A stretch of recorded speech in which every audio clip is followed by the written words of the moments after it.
Well, Seychelles find it its obligation to actually implement POWPA and also a couple of the IC targets and the CBD. And already the Seychelles has taken the commitment to increase its protected area, and presently we have about 50% of the land which is already protected. And our plans is to even go up with the marine areas, because presently the marine areas is very small. So we intend to increase that to over 17%.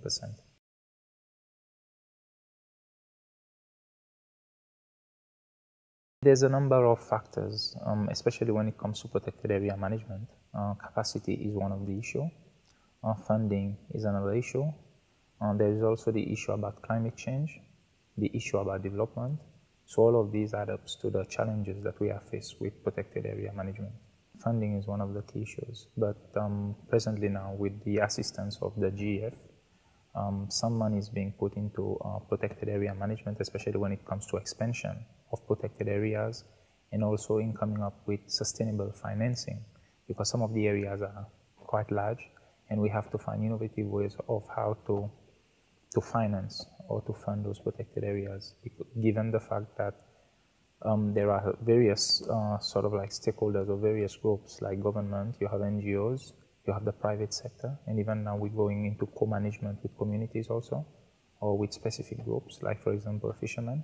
So we need to find mechanisms, so at least to be able to sustain them in the long run.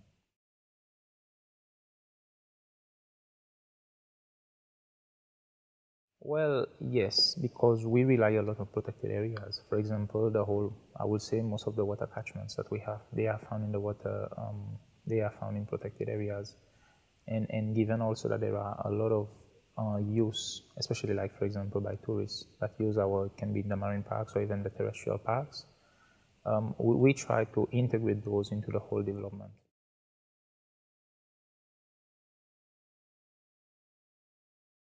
Well, presently, for example, when we develop we develop the SSDS, which is the Seychelles Sustainable Development Strategy.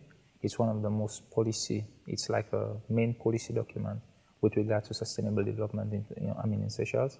It has been integrated into there, and also one of the main policy actions that we had to do was to come up with a new policy for protected areas that sort of like encapsulate everything from the economic side, the conservation side, the development side.